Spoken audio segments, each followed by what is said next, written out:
What's going on, everybody? It's Frito here for ClickHeads with a big news roundup for you. Game-breaking bugs, loads of fixes and things being added to the game coming soon. We've got a lot to cover. Coming in first, Play Valorant tweeted out that Ascent will no longer be, quote, featured, and now all maps will have equal chance of being played in your games. I think it's actually my favorite map, but I too get tired of the 50% draw rate, and I'm glad to see this go. With the 4 maps in Valorant, I think there is a good mix of different tactics, and although more maps would be nice, we already have a pretty good mix. Let me know your favorite map in the comment section down below. Next up, we're going to take a look at some game-breaking bugs that make for some massive unintended plays, and you're going to want to know how these work so they don't get worked on you before they get fixed. This first one was found by Wamba121, who finds a small glitch spot to get the owl drone outside of the map. This allows for spots through the walls of the map, even highlighting them on the mini-map. This is so busted, I hope it gets fixed immediately. By the way,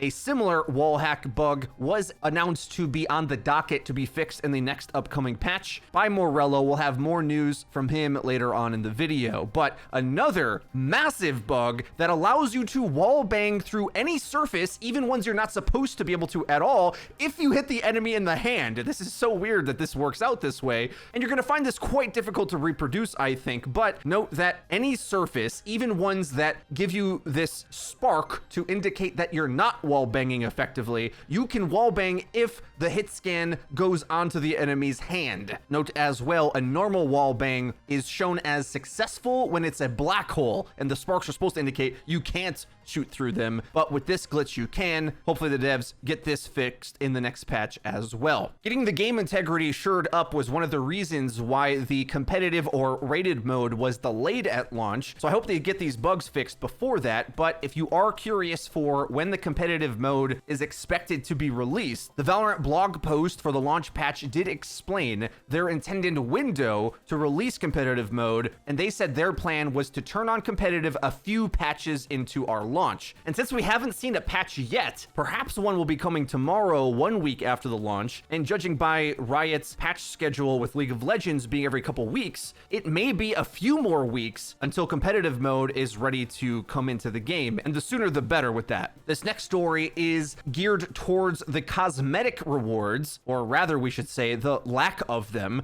This long Reddit post explains this player wishes there was ways to distinguish yourself for accomplishments in the game rather than all the skins and cosmetics basically being just about paying for them. Well, software engineer for Valorant, Leech, responds in saying that they've got a few different systems in mind to provide mastery or time investment expression in Valorant, just like you see in many other games, and he alludes to Apex, saying that they just didn't make it for launch yet. He says he can't go into specifics, but just know that the devs hear you and they want this stuff in the game too. Now, next up, RiotMorello had another stream, and every time he goes live, his chat asks a lot of interesting questions about Valorant's development, and, well, Morello obliges them with a lot of interesting information. However, I want to note that as a content creator, I am incredibly grateful that Riot allows their developers to be so forthcoming about their thoughts as well as where the game is going. For Blizzard to make even a passing remark as a public statement, it takes an act of Congress to get it allowed through their organization. So I am thankful of that, but I did want to make a correction from my last video where I think this is the real Morello saying this, that sometimes on his stream, he is just giving his personal opinion on things,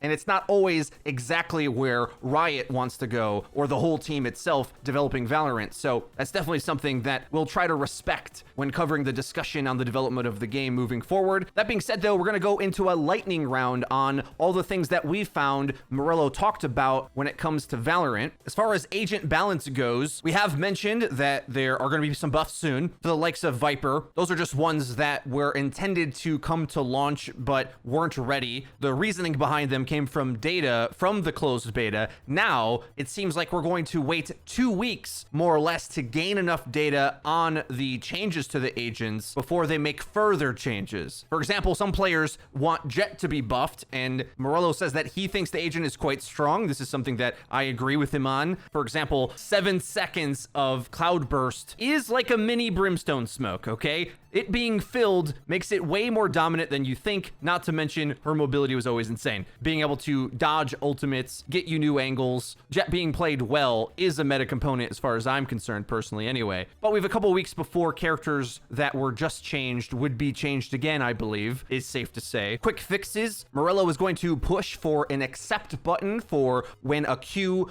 re-queues, which is especially annoying when your game gets canceled and it immediately re-queues you thereafter. Having that button pass through allows you to add someone else to the party or whatever you need to do in between the game going live. He says that trajectory indicators for thrown grenades are on the to-do list. That's an interesting change. Morello had quite a lot of discussion about new agents coming to the game and some of their design philosophies around that. He did say that it is likely that they are going to even out the other roles because they have too many duelists right now. However, that's not a principal design decision because duelists, well, they're just fun. So they probably are going to end up making a lot of them. But for now, do expect more controllers and sentinels coming to the cast before we get a 5th duelist. He went further to explain the nature of the role names themselves and how they differ from a game like Overwatch, where they really want to make sure that the roles are descriptive, not prescriptive, as in they want to try to give you a soft indication of what that agent plays like and try to do their best with the design of them to roughly fit in that area, but let the players have more expression. He doesn't want the game to prescribe for you how the agent should be used. This was a major problem in Overwatch that he brings up, where often when you were selecting characters in that game, an indicator would pop up that you need more tanks. And to fill that demand of the game, players would pick Roadhog, who, if you don't know, basically is just a big damage character who plays for himself and doesn't offer really much tanking for the team. He distinctly says in Valorant that's not going to happen, which is why I think oftentimes we hear the developers speak very bluntly about agents, saying things like, this is just a selfish agent, right? You would never hear Blizzard use a word like that, but that's what they mean about that descriptive role. Does this agent set up you or your team? It's going to be clear, and they're going to be looking to balance that out in upcoming releases. Speaking of new characters, although I know many of you are not a fan of Raze and her kill potential on cooldown, but Riot likes her design, and secretly I do too, but I play Overwatch, so what do I know? But Morello says that there will be more abilities like Raze coming, so be on the lookout for that. Perhaps a good term for a character like Raze is Flusher, that punishes you for hiding or flushes you out of positions. That's core to how the game works, though of course they don't want it to replace gunplay, but augment it. Speaking of healers now, he says that Sage is currently the only real support, and she is the hardest support you'll see, but there will be more healing, and they don't really think of Sage as a healer, but instead a staller who can also heal, which we might guess that the next healer that can heal her team, not just themselves like Reyna can, might be offensive minded. If Sage was the healer that slows you down and stalls you, maybe that there would be a healer that sped up your teammates. I mean, that would be super broken, I think, if you could cast a speed boost on somebody or have a speed aura, but hey, a man can dream, can't I? If you have ideas on other variations that could do a thing but also heal, let us know in the comments down below. Other agent ideas, Morello said he liked the idea of an EMP style agent that could deny abilities. Nothing confirmed, but said he found it interesting. And last clue for you, Morello's favorite agent isn't even on the roster yet and is a she. What does that mean? I don't know. Your guess is as good as mine, but more news in relation to skins and new content and other things that Morello talked about. A lot of players want agent skins, not just gun skins, and Morello went at length to explain some of the problems with this in their game as opposed to others, whereas in Overwatch you have emotes, and in Apex there's lineups at the end of the game to show off your cosmetics. There isn't going to be third-person emotes in Valorant because it would just break the fundamentals of the tac shooter. But Riot has said elsewhere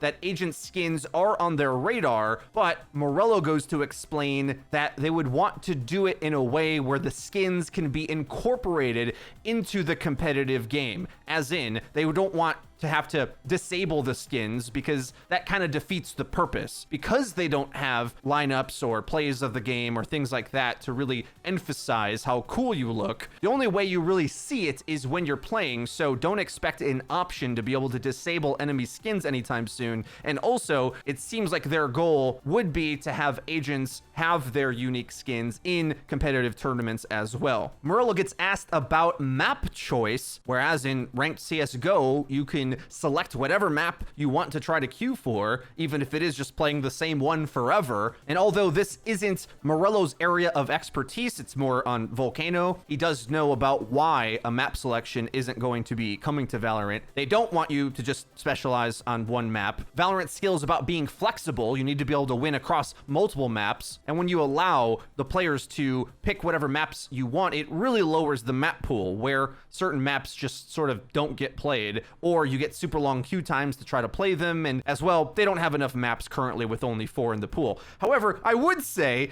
with all this being the case, why do we keep forcing the new maps to have a biased pick rate? I'm not a huge fan of that. I really hope that it doesn't come to ranked, where a new map comes out and you have to play it constantly. I don't think that's fair either. I kind of see everything he's saying, but I wish then they didn't push the new map into being biased, and instead it could be sort of a extra cherry on top when you do draw it 1 out of the 4 times or whatever it is, rather than it being 50% play rate on Split or Ascent when it comes out. That was a little too much for me. And last comment from Morello, he calls gun game lit and would love to see it. As a huge fan of the game mode myself, I really want to see that get put in. No confirmation that it's coming, but typically when developers are excited about something, you can expect something similar like that to be on the way. We already know deathmatch is coming. For the end of the video though, I have 2 cute cherries on top for you that I thought were just adorable. Toddler Toys on Reddit asks if Phoenix can have a voice line that says "man's not hot," which 1000% this.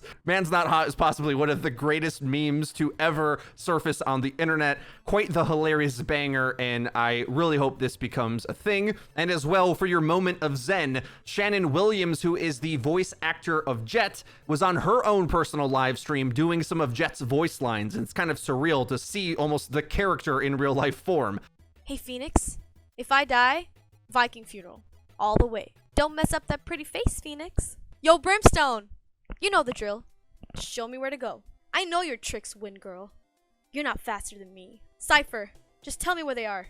I'll do the rest. Breach, my man! Well, guys, that's it for today's video. If you did enjoy it, please be sure to leave it with a like. It really does help us out and lets us know that you're enjoying the content. And if you haven't already, hit subscribe. I'm sure to hit the bell icon to actually get notified when our videos go live. Link to the description is our Twitter, where we tweet out fun clips, talk about the state of the game, and interact with you guys. Hit us a follow on there. That's been it for me. I've been Frito for ClickHeads. We'll see you guys next time.